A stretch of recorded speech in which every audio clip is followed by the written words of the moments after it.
Hello, Mr. George. Yes, good day. How are you? You are welcome to TDN Africa Media. Thank you very much. As we already know, you Mhm. happen to be the media director for the Electoral Commission, Sierra Leone. Oh, yes. So today we want to look at the development around the preparedness of the Electoral Commission towards the election itself. So we want you to at least give us a little bit of background on how you guys have gone so far. Thank you very much. We've actually come a long way. You know, for every electoral cycle, there are three phases. We have the pre-electoral phase, and we have the electoral phase, and then the post-electoral phase. Now, we are still in the pre-electoral phase. What we've done so far, we have looked at the legal reforms, the laws, and we've got various regulations out, especially regulations for the proportional representation system, the one for seat allocations, and that of the type of elections we'll be conducting using the PR system. And we've also looked at the Public Elections Act, the review of the Public Elections Act, and now we have a Public Elections Act of 2022. And then we've also looked at some constitutional amendments. Now, from that, we've gone to carry out our voter registration exercise. We've done the data capture, we've completed the exhibition exercise, and now we are looking at how we can distribute the voter registration cards, which will come up later this month. And we've also got training, various trainings. Specifically, we've just completed the training of the training of trainers for the card distribution. We, as at Saturday, we completed the training of the district staff, and we've also completed the training of the ward coordinators. They are now known as election coordinators, because in the PR system we don't have wards. So now we are dealing with election coordinators. We've just completed their training, and later we'll be going to train the staff that will be involved in the center. Each center will have about 2 staff. One will be known as the card issuer, who will be in charge of the center, and this time around we're getting all 3,630 centers fully operational for 10 days to distribute the voter cards. So the card issuer will be in charge, and later they will be trained together with the assistants. We'll have 2 staff members, so they will be there with their assistants. So we hope to train them, and after we've distributed the cards, that is the time we will complete the pre-election cycle, the phase within the cycle, the pre-election phase. And after that, we'll go into the electoral phase, where we'll begin to talk about nomination, campaigning, polling, and counting, and then announcement of results. So far, we have gone to that stage, wherein we are at the closing point of the pre-electoral phase, that is distributing ID cards. It will be done very soon. But with still with regards to that one, we've also looked at infrastructural development. Now, we have offices all over the country in all 16 districts. We have 2 in Karine because of its topography, and we have 1 in Bond Island because you have a mainland and an island. So we have 18 offices countrywide. Most of them are rented offices. But now, with the help of funds from government, we have completed the regional office in Bo, and we've completed the regional office in Kenema. We had one in Makini previously. It has been renovated and updated, and now it has a fence. It is fenced, and it has a security post, and it is well up to standard. So we have 3 regional offices currently nationwide, save the western area and the northwest, which we will consider probably towards the end of the cycle or in the next cycle. We've also gone around doing sensitization in all the 16 districts. We've met with stakeholders. We've met with the paramount chiefs, the party executives, market women, civil society groups, observers, etc. We've trained them, we've disseminated information to them about the PR system, the elections that we'll be using the PR system to conduct, and the other systems that we'll be using across the country. That we have completed, and now we are preparing them to go down to the district level. We've also had sensitization exercises with APA, the Association of Political Parties. And we've also done some training with APWA, that's the youth wing of political parties, and APWA, that is the women's wing of our political parties. We've trained them, we've empowered them, so they in turn will have to go now and train their members. We've also had engagement with interfaith groups, different denominations of the Christian religion, different Muslim faith religious groups, and we've also talked to them, we've trained them, and they will also be helping us in sensitizing their congregation when they go out to preach. We've also met with the civil society organizations. We've trained them and we've empowered them to also go out. We've also completed the register that we'll be using to conduct the election, and as I speak, I'll tell you that we have a total of 3,374,258 voters in our register. That has been completed and it is ready. It is from that register that we have printed the ID cards that we'll be distributing, and we've ensured that these voters have been placed into polling stations. Now, if you know that if you have a polling center based on, we have 3,630 of those registration centers, they will also be looked at to become the polling centers. So each center will have a good number of registrants. For example, if you have 1,000 registrants, the commission has developed a policy wherein 300 is a standard for every polling station. So if there are 1,000 voters, we'll have 300, 300, 300, that's 900, and the 100 will go into the third station, because they have come up with a policy that no station should be less than 300 standard or more than 400 based on the number of registrants. So if there are 1,000, we'll have 3 stations. The 2 stations will have 300 and the last one will have 400. It is not above 400, we'll have 400.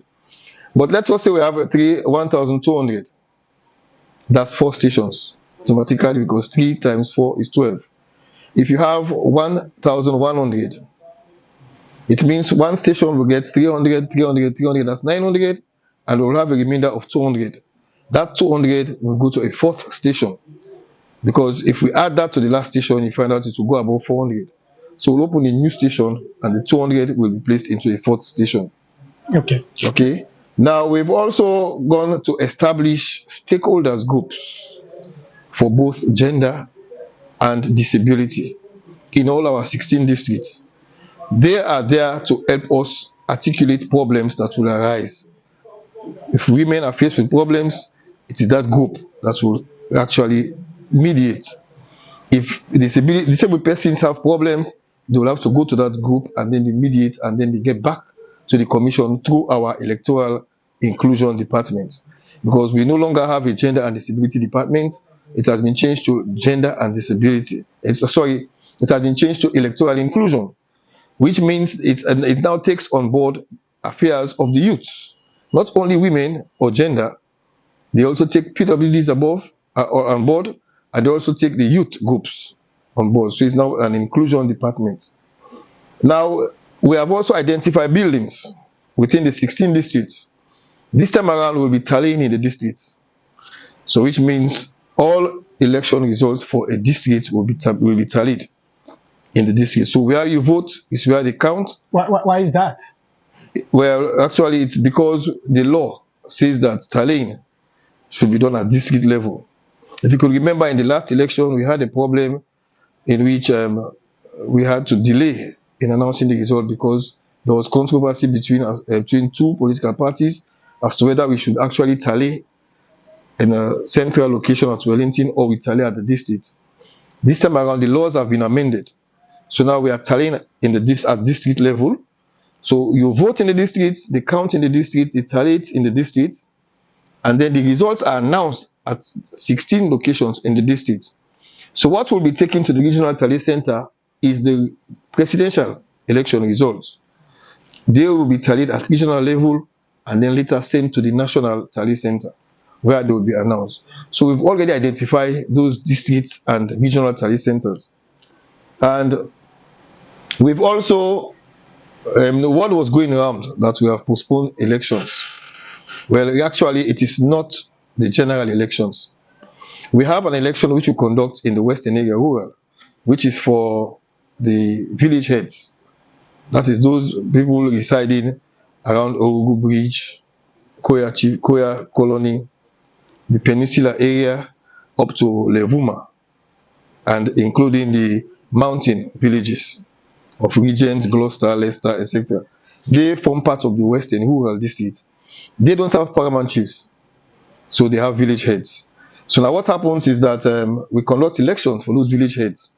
That election was scheduled to be held on the 11th of February this year. But because we have not distributed voter ID cards, you cannot conduct an election wherein registrants or voters do not have ID cards. So that election has been postponed to the 21st of October this year. That is the only election that has been postponed. All other elections, the date still remains, it still stands. And very soon, we'll start to give out the voter registration cards. Okay. Which will make sure that voters get their cards so that they can proceed to the polls using those cards. All right. You've given us a holistic background of the stages that you've passed so far, and that's which you'll be moving forward to. One key area that we may really want you to lament on a little bit is that has got to do with the PR system. As you may know, some people may have voted under the system. From what we've gathered so far, they have voted under the system, but they do not have a clue on what system is it really. And you have some who said they have a little bit of clue about it, and you do have a huge percentage of Sierra Leoneans who do not really know about this PR system. To break it down, how do you explain the PR system? Okay, I'll go through it for everybody to get and understand. Now, it is not a new system in Sierra Leone. It has been used once, twice, and this is the third time we are going to use it. The PR system has got different types. Now, it simply means proportional representation system.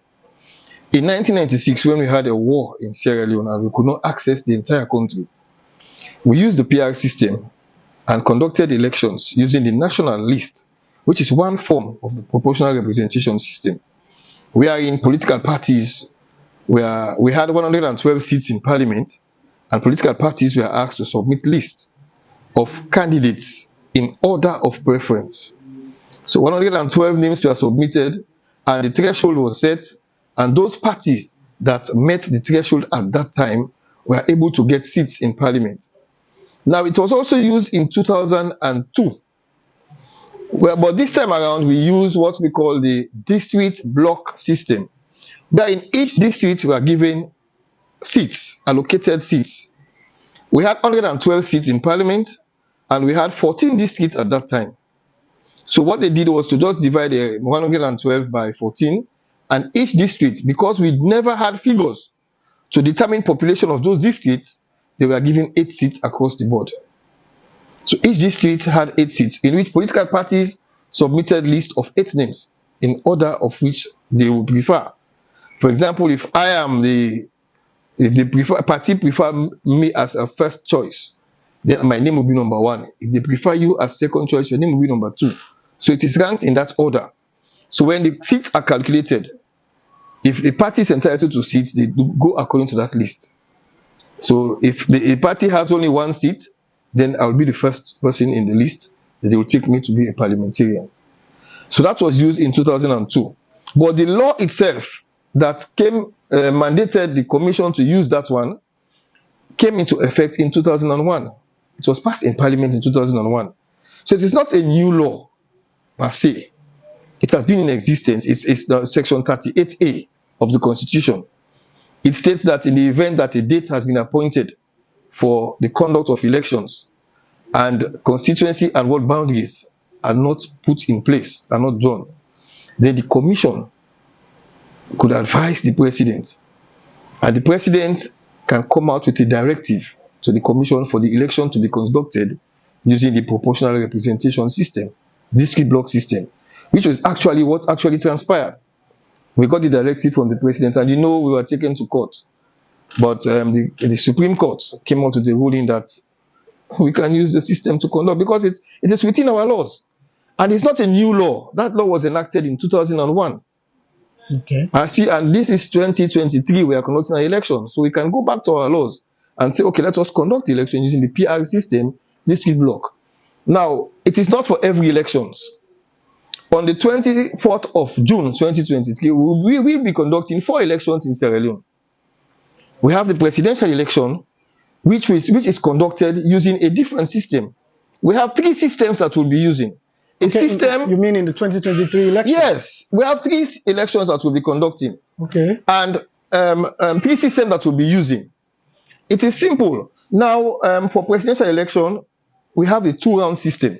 Okay. When you go to the polls, you'll see the ballot paper, you'll see the candidate names, you'll see their photos, you'll see the party they are representing. Because the law says, to be president in Sierra Leone, you must belong to a political party. That is why you see parties going around appointing flag bearers. So you'll see the photo of the person contesting, you'll see the name of the person, and you'll see the symbol of the party the person is contesting under, and the portion that you can mark for the person, for the candidate that you want, candidate of your choice.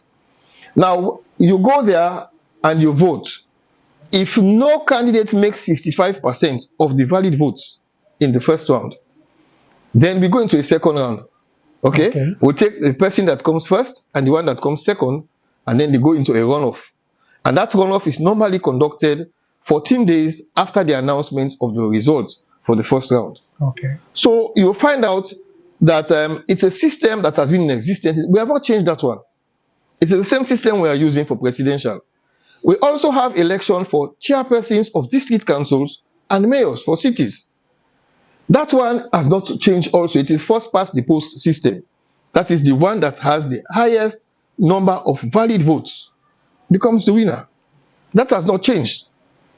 The elections that will be affected by the PR system is the ordinary members of parliament elections and the councillor elections for local councils. Okay.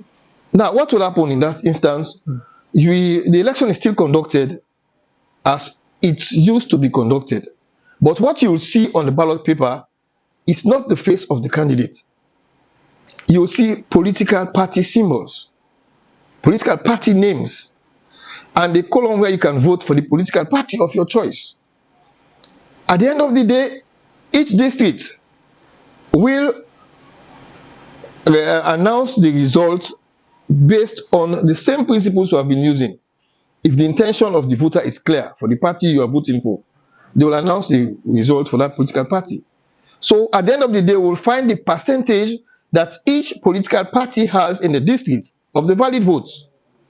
And if the valid vote, the percentage you make is in line with the threshold, then you are entitled to get a seat. And what is the threshold? The threshold, I'll come to that one. You see, if you make the threshold, then you go into the next phase where you are sure of getting a seat within parliament or within the local council. Now, I've spoken about threshold. A threshold is the percentage that you have to meet, the minimum percentage that you have to meet. So if you have 11.9% for parliamentary elections, you have 11.9% of the valid votes, then your party or the independent candidate is qualified to get a seat. So have you not got 11.9?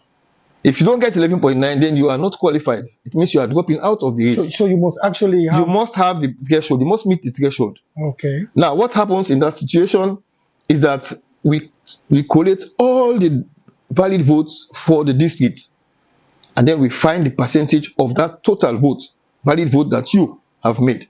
If it is 11.9%, you are sure of getting the seat. And this 11.9% is not that we have thought of any number and then we put it down. No. we have actually looked at how many districts we have in Sierra Leone. That's 16 districts. How many seats do we have in parliament? The next parliament, not this one.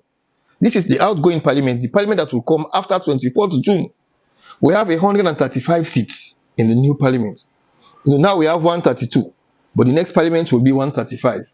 So if you divide 16 by 135 and you multiply that by 1,000, by 100, you'll have 11.9, which is the threshold that we've set. It is 16 divided by 135 times 100. It's a percentage. So it's 11.9%. That's the threshold for parliamentary. For local council, we have 22 councils. We have 493 seats for councillors across all these 22 councils. So if you divide 22 by 493 and you times that by 100, you'll get 4.5. So the threshold for parliamentary is 11.9 and the one for council is 4.5. So which means to become eligible to get a seat, you must meet that threshold, 11.9% for parliamentary, which means we are going to add all of the votes you have in all the centers within the district, and then you calculate your percentage. If you meet the threshold, then you go into the seat allocation. Okay? Who does the allocation? The ECSL? We have already given the seat to every district. Okay. Based on, remember I said we in 2002 we gave 8 seats to every district. Okay. Because there were no figures to tell the population of those districts. But for this time around, we've looked at figures that are available. Which figures? We have the current seats in parliament that each district has. And we started off the boundary process using the midterm census figures, and we allocated seats using those figures. Does those figures reflect the registration? Well, it's the census figures that comes from Statistics Sierra Leone, which is an institution established by an act of parliament. And the law says we should ask them for population figures, which they gave to us. Okay. So we've used both the current seat allocation that we use using the 2015 census and the one we have allocated using the 2021 midterm census figures. We found the average, and then seats were allocated to the district based on those population figures. Okay. So you find out that what we'll be using for the election, the seats allocation, will be based on those two figures. We call them hybrid figures because it's midterm and then the 2015 allocations. We add and then we found the average. Now, for example, if you come to Western Urban, where I'm living, where I'm familiar with, I'll use it as an example. There are 20 seats currently in parliament. And if we had completed the boundaries using the midterm census figures, we would have got 11. Okay. Which means we would have lost 9 seats. But if you add 20 to 11, you'll have 31. And if you divide that by 2, you'll have 15.5. But we don't have half seats in parliament. A 0.5 seats does not exist in parliament. Okay. We don't have a seat where you say, okay, Western Urban, let one person sit here halfway, and then somebody from Bombali, for example, sit the other half. No. So if you have for 15.5, we round it off to the nearest whole number, which is 16. So you find out now that Western Urban will have 16 seats in the next parliament, not this one. Okay. So and then those 16 seats, if you compare what they would have lost using the current one, the midterm census figures, they would have lost 9 seats. Now they are losing only 4. There are other areas in which you also have districts that are presently with 8 and they would have got 7. But when you find the average of 8 and 7 is 15, and you find the average, it is 7.5. So to the nearest whole number is 8. So they end up having 8 seats again. So you see, so it's actually a win-win situation. So they will be going there. Now in the PR system, what would happen? If you have 16 seats, you are going to give us, political parties will give us names of twice that number. So 16 times 2 will be 32 names. On the list that will be submitted will be 32 names. Now the good thing with that list is that the law says that for every 2 male, the third should be a female. Okay. So which means we will also have female representation. It doesn't mean that you cannot have 3 females. But in the event that you have number 1 being male, number 2 being male, Is that a law from the Electoral it is Act? within the Electoral Laws Act, the PEA 2022. It's Okay, there. okay. So if you come with a list and it does not reflect that one, the commission has the right to refuse it. Okay. And you go and put it in that order and you come with it again. And the commission is committed to doing We that. are committed to doing everything according to the law. Okay. So if you don't follow the rules or the laws, we'll ask you to go back and come with it. And you'll find out that for Western Urban, it is 16 seats. Each political party will give us 32 names. And when we calculate the percentage of the valid votes of that political party, they will first of all determine whether you've met the threshold, which is 11.9%. And all those parties that meet the threshold of 11.9% will have to also come back and also allocate those seats within that district using the percentage scored and the total percentage of the parties that meet that threshold.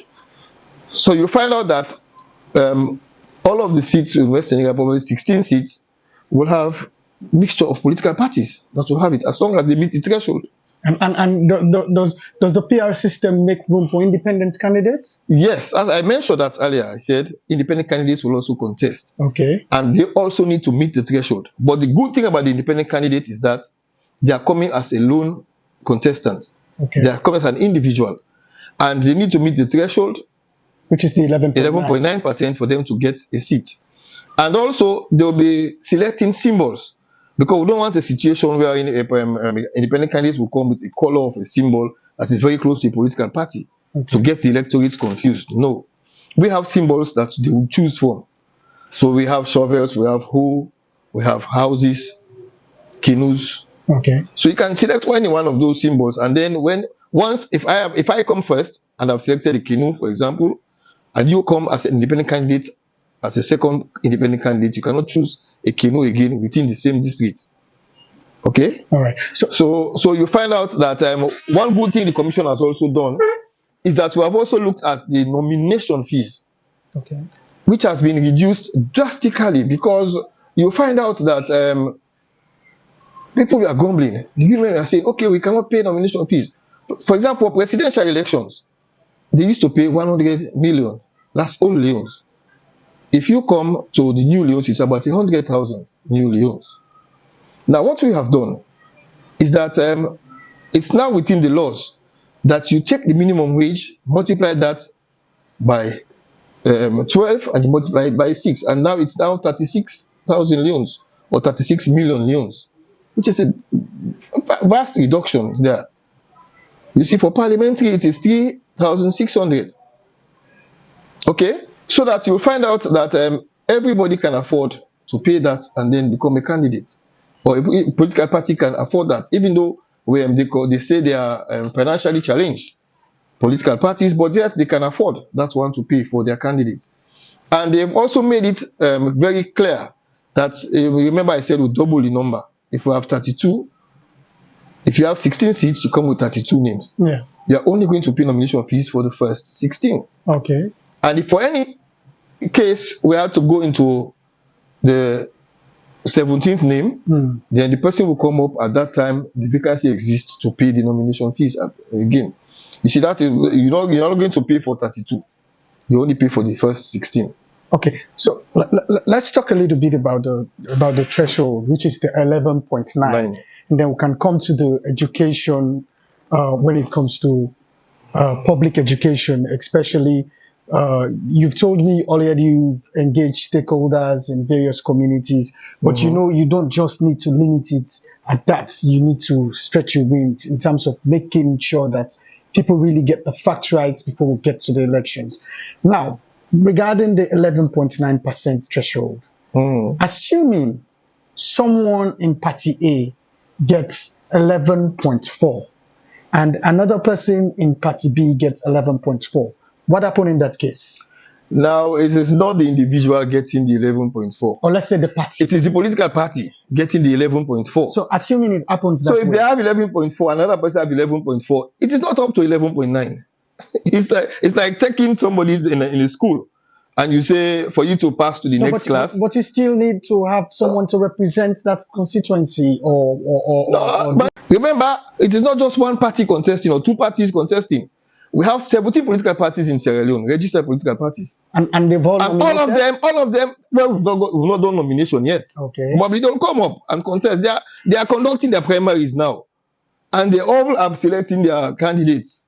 So you come, as long as you come with the list, people come out and vote. Remember, we are talking about percentage of the valid votes. Okay. So if there are two political parties contesting and there are 10 voters, we calculate the percentage of the valid votes based on the turnout. Okay. I believe viewers may be understanding that particular area. So now let's talk a little bit about the public relation aspect. How have you been able to, what is the strategy that you've put in place to make sure ECSL's message has reached the common man, especially on this PR and the other electoral? Now, in the former commissions, that is, I mean, the former dispensations, like the last cycle, we had electoral education departments together with the training department and procedures department. Now, what the chairman did when he came, he separated these departments. We had 10, now we had 15 departments, and one department that stands out distinctly is the electoral education department. So we have a department now exclusively for electoral education. And what we have done is to look at a blend of both traditional and modern methods of reaching out to the electorate. You know, our target changed. We are looking at stakeholders, political parties, example, they are our primary stakeholders. Now our primary stakeholders are the electorates. Because when we say electorate, everybody 18 years and above who is a Sierra Leonean and your name is within the register of voters, you are our primary stakeholders for now. Why we've made them the primary stakeholders? Because it is from that electorate that we have the contestants. Members of political parties are coming from that electorate. So we are targeting the electorate generally. Now what we've done, a blend, or as I said, of traditional and modern methods of communications. We are looking at flyers, posters, billboards, banners, and FAQs. In addition to that, we are going into the modern world to look at the social media. And we are targeting, we are in every social media platform. We are in TikTok, we are in WhatsApp, we are in Facebook, LinkedIn, we are in, you name them, all of the, we have Twitter, Instagram, we are in all of them. If you just go to ECSL in any of those social media platforms, we are there in Facebook. And we interact using those ones. Has that been we have been getting feedback from those groups. We have been getting reaction. We have been getting likes. Everything about on that one. We've also looking at getting what we call the SMS interaction. We say thanks to AfriCell. What they've done for us is that they've given us what they refer to as SMS app. You send in SMS, especially if you want to know your status as a voter.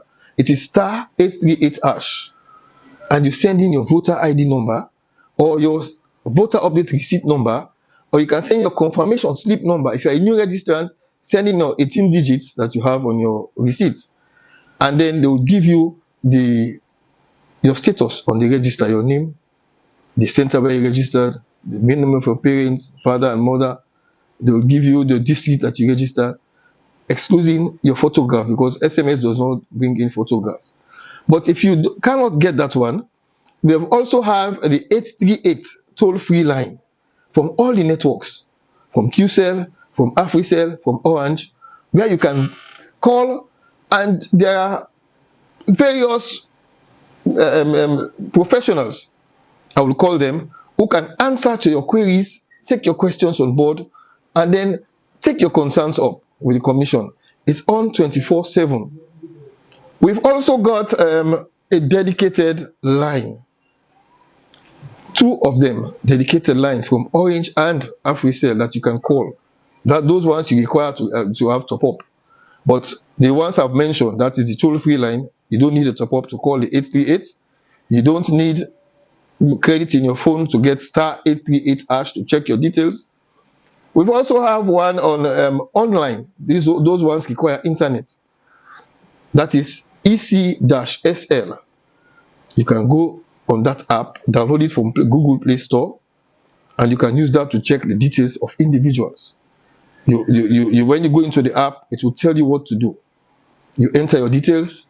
This time, because it's online, you can see your photograph. You can see your name, your parents' name, your center, your voter ID number, your receipt number, all the details that you need to get. You also have voter details.ec.gov.sl. Right? It's also another app that you can use. You need to be on to have internet. You can also check your details there, and you can also interact with the commission through that line. And if you have any problem with your details as published, you can call 838 and we can provide solution. But when you're calling, make sure you have your voter ID number or your voter update receipt number close by you, because for us to check for you, you need to get those details that we can use as search tools so that we get onto you. You see, and we also have what we call the World Electoral Education Committee. That's WEECS. That one is word-based. When you used to have words, we have 446 words. They are in all the 446 words. You have 7 members. You have with the women's representative, we have the paramount chief representatives, we have the town criers, we have youth groups, we have persons with disability representatives. They are all there. What we do is we have given them pre-recorded megaphones so that we'll have uniform messages all over. They are in every ward. They go from place to place, and what we do is to just give them megaphones that they could charge. You don't need batteries. The batteries are inbuilt. You just need to charge them. So we ask them to go to any charging center, pay a little amount of money which we provide for them, and they charge. And then the memory card is there. The memory stick, USB drive is there, pre-recorded. What you need to do is to just put it on, and the message is played all over. And when it's finished, it comes back again. It's going over and over. So they just need to move, and then they play it out. So we are getting to every community. Now, talking about the PR system, we have done so much. And I believe if you move around town, nobody will tell you they don't know about the PR system. No, from what or they've not heard about it. We do have lots of people who really do not understand about the PR system, and some can tell you we've not heard about it. And of course, we understand the fact that lots of people are not that much focused on gathering news on what's happening in the country. That is why we think maybe ECSL need to re-strategize. Don't you think that is needed in terms of putting out this information? Now, we have been doing that. If you say they've not heard about the PR system in this country, I will challenge that one. I was with IGR, and they said 6 out of 10 Sierra Leoneans have not heard about the PR system. It's not true. Even when we were in court, it was all over the place. It was live on AYB, it was live on the street. People knew that we were in court for the PR system to be used for conduct elections. Yeah, but if you say they don't understand it, yes, we are working towards that. That is why we are saying, don't just stay at home. Contact us. You are free to call. If you don't have top up, just take the toll-free line. And you say, I want an explanation about the PR system. It is free. We'll explain to you. How receptive are the people that are behind this toll-free line? Just try it and you'll see. They answer your calls. We also have the 075 000 821. We have 099 244 514. We have 031 626618. These are all lines we put out. We send it out to them. If you can call, it's on 24/7. We'll take time to talk to you. I could remember I'm on WhatsApp. Somebody from the USA, he just picked it up from the website and Facebook, and he sent a message. In 10 seconds, he got a reply. He said he never knew that we would reply him so fast. He just made it a guy. Okay. We said, yes, we are active, we are ready, we respond to you.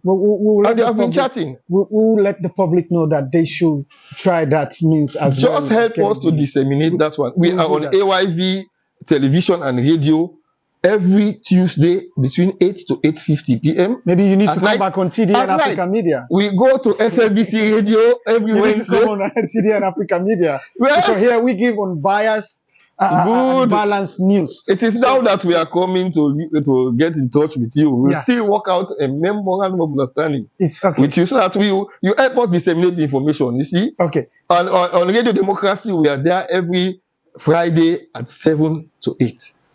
Okay. You see, so Afri Radio, we are there at 10 to 11 on Saturdays. Okay, so now let's look at the distribution of the voters ID.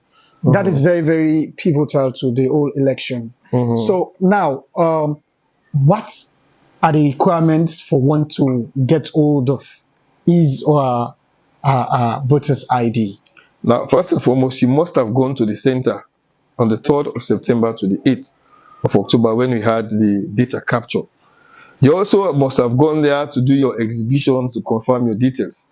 But if you have not gone to confirm your details on the exhibition, you still have no problem going to the center to collect your ID card. Okay. But you must have gone there between the 3rd and the 8th, 3rd of September to the 8th of October, to let them capture your details or to tell you to confirm your details.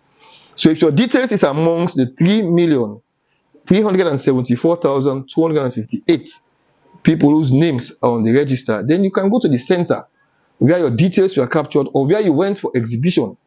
It is the same center that we are using again to distribute your ID cards. So when you go, all you need to take along, you can take along your voter update receipt or your confirmation receipt to go to the center, and then your card will be there. They can. Some people may not have this receipt that you're talking about. If it is missing, you can still go because it's your name, it's your face. We have other search parameters. But why we are sketching on the receipt is that when you go, you know that the number on the receipt, you are the only person with that number. So it will be easy for them to search and get that number for you. You will spend less time. But if you go and you don't go with the receipt, then they will spend a longer time to look for your name. For example, if you talk about Sise Mohammed, we have so many Sises. We have so many Mohammed Sises in Sierra Leone. And now that you just talked about if someone had gone to do the verification, and the verification had to do with either correction of name, to clarify if your face is on the ID. So what's going to happen in case someone who may have problem with their faces, right? Are they not gone for verification? How do we do that now that the cards are supposed to be given out? You see, as professionals, you preempt scenarios, things that would happen. Okay. We have scenarios for normal cases, where you go and everything is okay, and you collect the card, you go. We also have scenarios in which somebody will go and your face is not on the ID card. Now, we are going to use a mobile app. We are going to use an iPad that will be present at the center. Will snap you on the spot. Okay. And your photo, you will see on the day of polling. When you come, it will be on the register. If your photo is missing on the card, it doesn't mean you should not take the card. You should take the card and we'll give you an attestation to show that, yes, you came and your photo was not there. And when you arrive on the day of polling, on the register, you will see your face. We'll snap you with an app, and your photo will be transmitted. And then on the day of polling, you'll see your photo in the register. Now, we've also had scenarios in which we will say, okay, there's a mismatch of photo. If there's a mismatch, we will not give you the card because it is not your face, it is not your details that is on the card. But what we'll do is that we'll still give you an attestation that you will take home. So when you come on polling day, it would have been adjusted. You know, had they gone to the exhibition, then those things would have been corrected. But we are still making provision for those that have not gone there, and these problems are still there. But we'll correct them. They will have iPad, we have a mobile app set, and we have trained the staff. They will take your photograph behind a white background, and then they will send that one, and then it will be adjusted. The last police conference that was held at the police headquarters, they made mention that they've made arrests or they're investigating under age registration for the election. So Okay. is the ECSL prosecuting that matter? Well, it's a crime for underage people to make an attempt to be registered. And And what we did was to put our system was set in place such that if you attempt and you are caught, we'll have to submit those evidences to the police. and you'll be prosecuting the matter? No, it is the police that will do the prosecution. But Okay. we've submitted all the evidences to them. We have about 607 Wow. of those underage And registrants. which areas in the country that surpass the number? In all 16 districts. All 16. In all 16 districts, you have them. Yes. So do we You say know what they did? They went there. They forgot that they had gone around to take their details, and it's in the civil registry. So what they did was to go back to the center, and we in our own kits we have the names of all those that are qualified to go into the register. Remember, we said that we have in the machines the VVK voter verification kit. There are the names of all qualified Sierra Leoneans. So when you go and you say, I want to be part of the process, you go to the center to confirm, your details is transferred from the civil registry to the voter register. Now, when they went and they realized that their details will not be there because they are not qualified. So they insisted and they came with fake birth certificates, and then their details were captured. Fresh capture. Okay. Now, when we compare that with the old system, they changed their names, some changed their dates of birth, some changed their addresses, some changed their phone numbers. They forgot to change their fingerprints. Oh. See, and so when you put the fingerprint, so at 95%, we found out that it's the same person. Okay.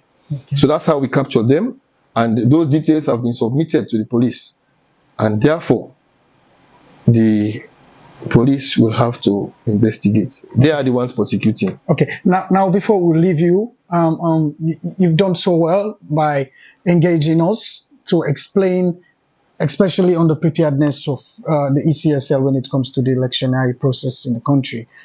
What would be your message to Sierra Leoneans now that we are fast approaching the election itself?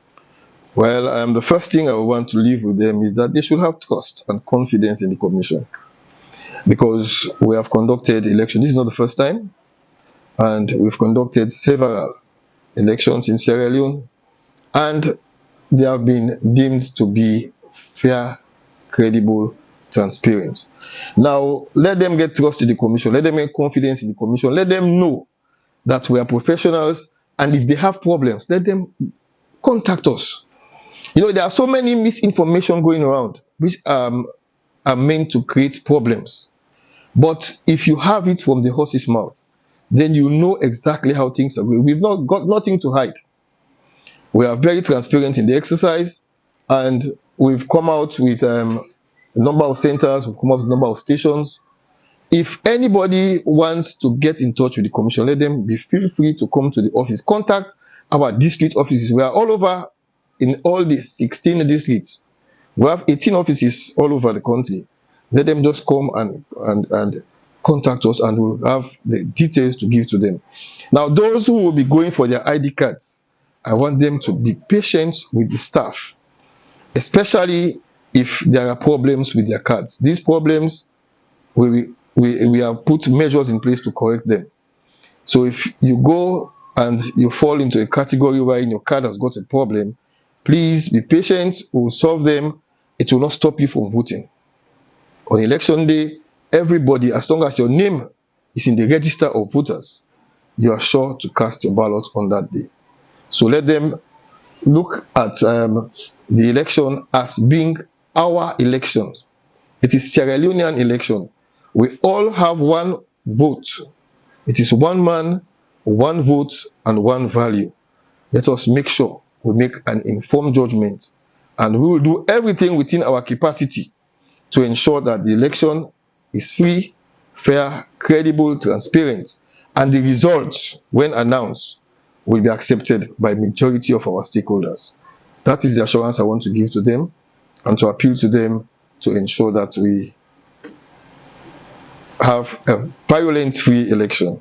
Okay, thank you so much. It was good talking to you, Mr. Raymond Judge. Thank you very much. This is TDN Africa Media. We were talking to Mr. Raymond Judge, who happens to be the media director for the Electoral Commission Sierra Leone. He was talking to us about the preparedness of the ECSL regarding the 2023 June election.